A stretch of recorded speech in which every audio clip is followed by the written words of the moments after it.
Fala pessoal, vamos lá para mais uma aula de Geografia e Atualidades de olho no vestibular da UEMA e no Enem. Eu sou o professor Saulo Formiga e estou aqui me apresentando para mais uma grande aula para deixar você aí alinhado, focado naquilo que interessa, que é entrar na universidade.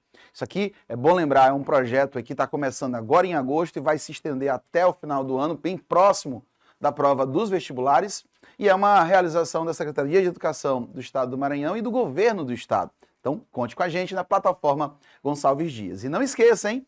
Antes de assistir esse vídeo, baixa aqui o material desta aula no link que está na descrição, ok? E, sem delongas, vamos começar. Primeira questão do dia, a gente vai falar sobre industrialização. Pessoal, presta bem atenção nisso. A prova do Enem, ela tem alguns conteúdos que são bem clássicos.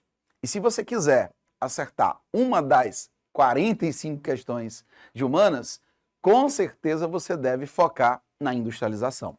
É muito comum vir a cobrança em cima desse tema, por quê? Porque é o coração da economia nacional atualmente. Claro, quando eu falo coração, não quer dizer que ela é a mais ampla de todas, mas ela é a mais dinâmica. Ela que gera mais emprego junto com os serviços. Então, o setor terciário do comércio e serviços são, portanto, o coração do ponto de vista da grandeza. E a indústria, o coração do ponto de vista da cadeia produtiva. Então, você não pode deixar isso de lado, hein? Vamos mandar muito bem? Então, lendo a questão, Enem 2012. A partir dos anos 70, impõe-se um movimento de desconcentração da produção industrial. Uma das manifestações do desdobramento da divisão territorial do trabalho no Brasil. A produção industrial torna-se mais complexa, estendendo-se, sobretudo, para novas áreas do Sul e para alguns pontos do Centro-Oeste, do Nordeste e do Norte do país. Vem cá, fecha comigo. Eu vou te explicar uma coisinha antes da gente passar para as alternativas. O foco da questão está logo no princípio dela, a palavra desconcentração. Ele foca nos anos 70 e no fenômeno que nós começamos a assistir no Brasil, que é a desconcentração fabril.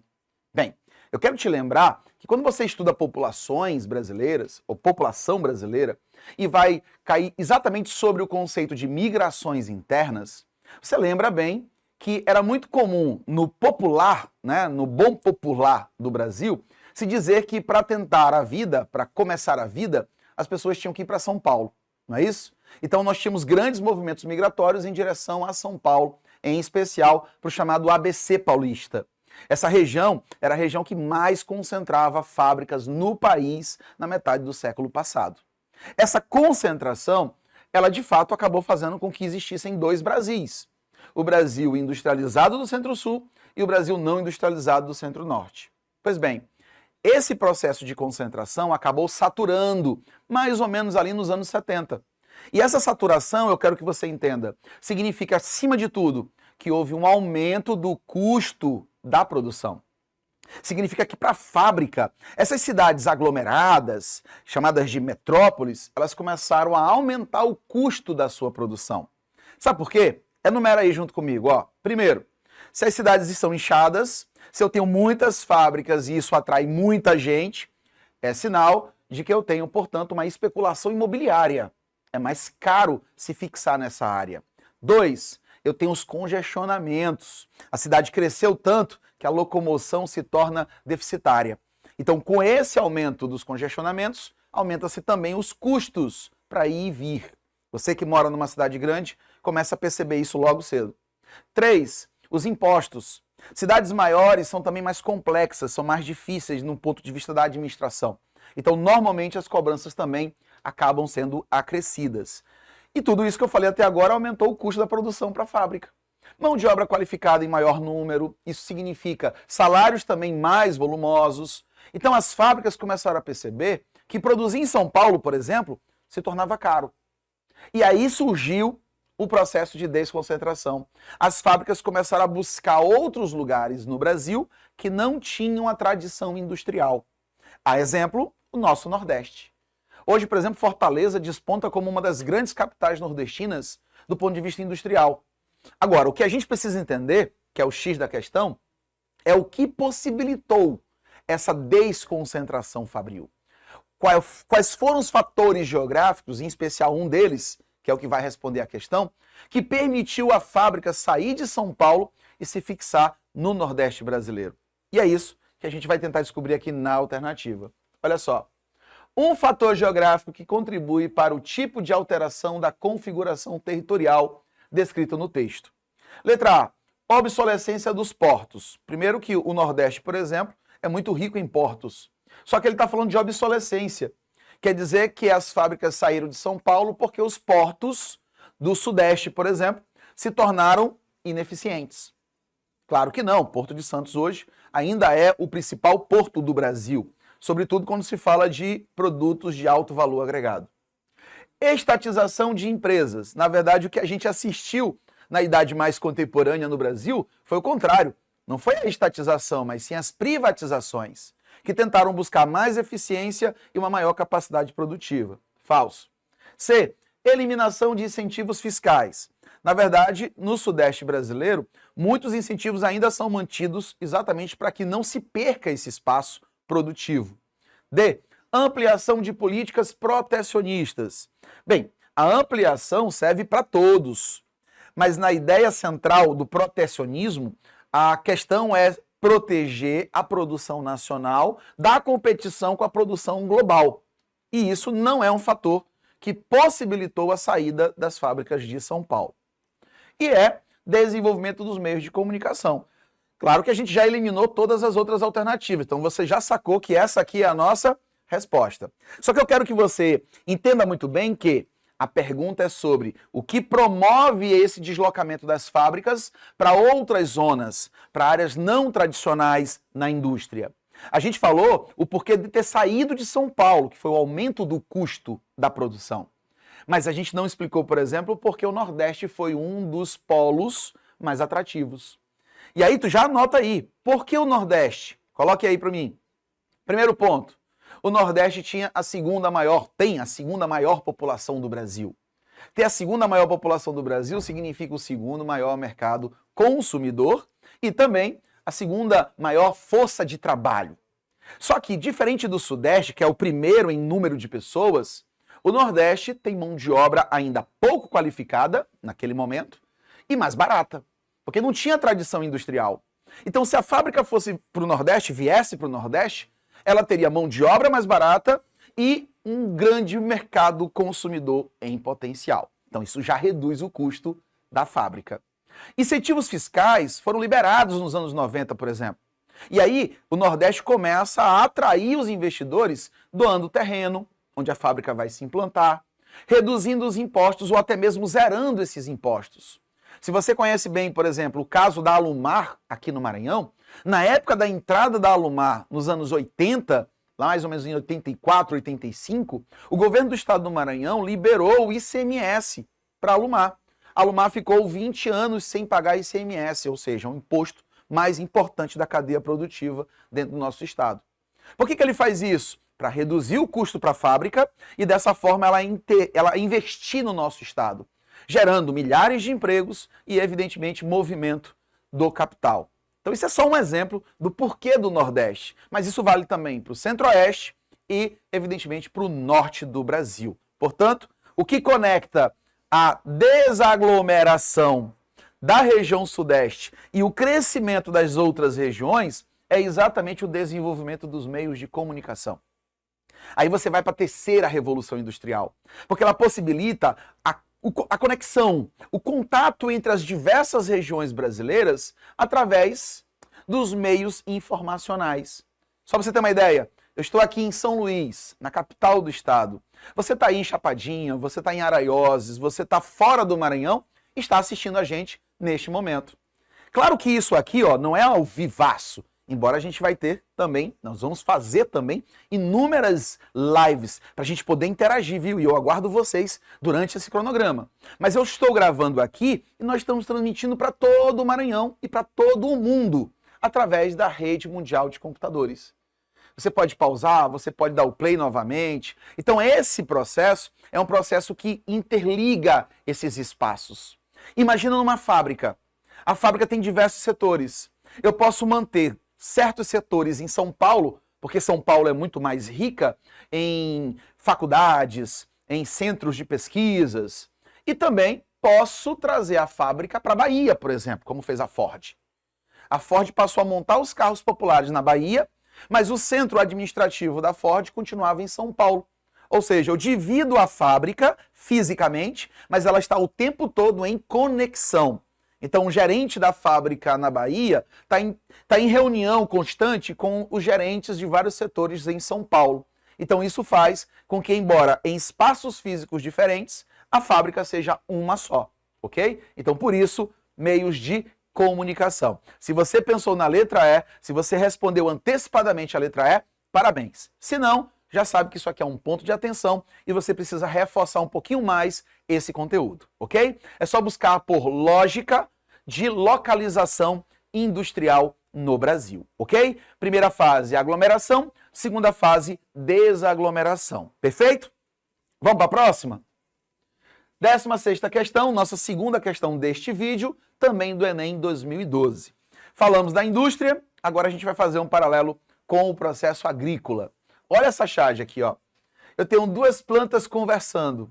Uma delas diz: o transgênico, dizem que está faltando alimento no mundo, mas não tinham inventado um tipo de planta que ia acabar com a fome?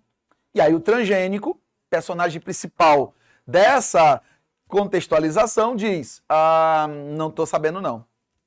Ou seja, ele não está sabendo que ele foi criado, segundo a charge, para acabar com a fome no mundo, que foi o principal argumento utilizado, inclusive aqui no Brasil, para validar o seu uso. Então, o foco aqui são nos transgênicos, que tecnicamente são conhecidos como organismos, anota aí, ó, organismos geneticamente modificados, ok? Então, partindo para o determinante da questão, ela diz, ó, na charge faz-se referência a uma modificação produtiva ocorrida na agricultura. Uma contradição presente no espaço rural brasileiro derivada dessa modificação produtiva está presente em. Basicamente, ele está te perguntando o seguinte: qual é a contradição inserida no campo brasileiro com a introdução dos transgênicos, dos produtos organicamente modificados ou das sementes modificadas geneticamente, ok? Claro que vai trazer contradição. Por quê? Gente, primeiro de tudo, vamos com calma. O que é um transgênico ou o que é um organismo geneticamente modificado chamado de OGM? É um produto, no caso uma semente, que foi lapidada em laboratório para elevar o seu poder de produção. Significa que eu tenho uma semente que, quando desenvolvida e quando se tornar uma planta, ela vai gerar muito mais frutos, com maior qualidade nutritiva. Ela também pode ser mais resistente ao calor e ao frio, além de ser mais resistente à falta d'água. Então percebam que em tempos de mudanças climáticas, isso aqui, ó, é imperativo. Se chove demais, as plantas do plantio, da lavoura, podem perder o coeficiente produtivo. Se chove de menos, da mesma forma. Eu vou dar um exemplo para você bem prático. Você sabe qual é a região hoje que vem se destacando no Brasil pela produção de vinho? Eu aposto que vocês pensaram no sul do Brasil. Pensaram correto. É a região de destaque do Brasil. Agora, tem um detalhe. Eu tenho hoje a segunda maior produção de vinhos no país, no sertão nordestino. Quem diria? O sertão, a região da Caatinga, uma das áreas que normalmente eram colocadas como problematizadas, exatamente por conta do clima semiárido. Uma região que chove tão pouco, produz hoje uva e produz hoje vinho, que é certificado, inclusive, internacionalmente. Então, como a gente conseguiu fazer isso? Através de adaptações, cruzamento das plantas e até mesmo modificações genéticas, para fazer com que esse tipo de vegetal estivesse mais adequado à condição ambiental, às condições climáticas de determinados lugares. Então, com isso, a gente consegue gerar produtividade, a gente consegue gerar resistência e reduzir custos. Você sabia que a semente transgênica é mais cara do que uma semente normal? Dita normal, com licença aí para colocar aspas. Ela é mais cara, mas ela acaba sendo mais desejada. Porque, embora seja mais cara, a produtividade dela é tamanha que, no final das contas, o que ela trouxe de rendimento supera e muito o investimento que foi feito. Então é aquele barato, ou melhor, aquele caro que sai barato, tá? Então nesse caso, os produtores brasileiros vêm investindo cada vez mais nesse tipo de cultura. Só tem um detalhe: nem todo mundo tem recurso suficiente para comprar um produto transgênico, uma semente transgênica. Então, com isso, gera uma contradição, gera um desequilíbrio. Os grandes produtores de soja, por exemplo, já optaram pela transgênica. Já o produtor de mandioca, por exemplo, não tem esse desenvolvimento. Já o produtor de feijão, pequeno produtor de feijão, também não tem esse desenvolvimento. Então eu acabo criando uma grande produtividade para o latifúndio, mas não consigo fazer a mesma revolução para os pequenos lavradores, para os pequenos produtores. Então isso vai aumentando ainda mais o abismo que existe dentro da cadeia produtiva do campo brasileiro. Então, enquanto contradição, a gente pode pontuar: letra A, expansão das terras agricultáveis com manutenção de desigualdades sociais. Eu acabei de falar uma das grandes desigualdades que vem surgindo no campo brasileiro. Então eu acho que ela contempla muito bem com essa afirmativa. E aí no começo da alternativa ela diz: expansão das terras agricultáveis. Onde foi que eu citei bem aqui, agora há pouco, que nós temos uma grande produção de uvas? No sertão. Se você olhar para o histórico do sertão, nós não tínhamos grandes produtividades. Nós não tínhamos grandes cadeias produtivas do setor primário. Mas hoje isso vem se tornando uma realidade. O próprio Cerrado brasileiro, onde a soja é extremamente dominante, os chamados mares de soja, até mais ou menos uns 30 anos, não tinham essa capacidade produtiva. O sul do Maranhão, por exemplo, que é um mar de soja, com algodão e com milho, há um tempo atrás era simplesmente área de pasto. Então essa capacidade produtiva é também uma expansão das terras agricultáveis. Áreas que normalmente não seriam ocupadas, hoje passam a ser perfeitamente produtivas. Então, a letra A, sem sombra de dúvidas, vai responder essa questão.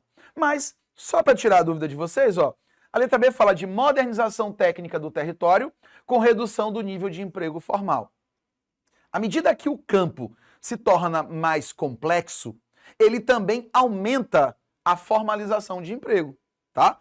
Embora ele fale de redução, e a gente pense sempre isso no processo de mecanização, é bom lembrar que as grandes produtoras de alimentos, elas têm se tornado cada vez mais profissionalizantes. Elas são empresas rurais, e a tendência com o crescimento dessas empresas rurais é aumentar também o pleno emprego. C. Valorização de atividades de subsistência com redução da produtividade da terra. Bem, é claro que bem aí você vai assinalar a redução como um problema. Se eu estou trazendo o que há de mais moderno para o campo, a tendência é combater e não exercer uma redução nesta produção. D, de dado, desenvolvimento de núcleos policultores, com a ampliação da concentração fundiária. Normalmente os núcleos policultores ficam com pequeno produtor e não com grande. Então, bem aqui, eu não tenho como assinalar. Tá? Normalmente os transgênicos eles vêm para grande produção de soja, grande produção de algodão, grande produção de milho, mas não vem para o arroz e feijão, classicamente. Tá? Então nesse caso aqui eu excluo por conta dos policultores. E letra E, melhora da qualidade dos produtos com retração na exportação de produtos primários. Gente, o Brasil se transformou em mais ou menos 7 anos no maior produtor de soja do mundo. Nós somos o número 1 do mundo, só para você ter uma ideia. E parte dessa expansão se deve exatamente por conta da revolução que os transgênicos impactam no processo produtivo do campo brasileiro. Portanto, não há retração, não há redução na produção de produtos primários. O Brasil, inclusive, expandiu essa cadeia e tem acrescido ainda mais riquezas ao nosso PIB através desse setor. Perfeito? Então veja que aqui numa leitura rápida, automaticamente a gente já marca a letra A como alternativa correta. Entendido? Então veja, a indústria e o campo podem parecer duas coisas completamente desconexas, mas na verdade, quando eu falo na modernização do campo, eu tenho que olhar para as fábricas. A revolução agrícola acontece exatamente por uma prerrogativa, uma necessidade das fábricas. Se as fábricas conseguem produzir mais rápido, automaticamente elas vão demandar mais matéria-prima para o campo. E se o campo não acompanhar, as fábricas ficam, portanto, obsoletas. Então a gente precisa fazer com que haja o incremento da produção em toda a cadeia, ok? E com isso, O capital é aplicado e com capital aplicado vem a revolução tecnológica, o que vai, portanto, culminar com o aumento da produtividade da fábrica e do campo. Entendido? Então há uma relação muito forte e tendenciosa. A população cresce e a população crescendo aumenta a demanda por alimentos. Então a tendência é que a gente aumente a capacidade de produção a todo momento. O nome disso é Revolução Industrial. Perfeito? Eu fico por aqui, te vejo na nossa próxima aula com muito mais dicas para você mandar muito bem no Enem e na UEMA, hein? Conte com a gente, Plataforma Gonçalves Dias. Aqui você vai ser aprovado. Vem com a gente.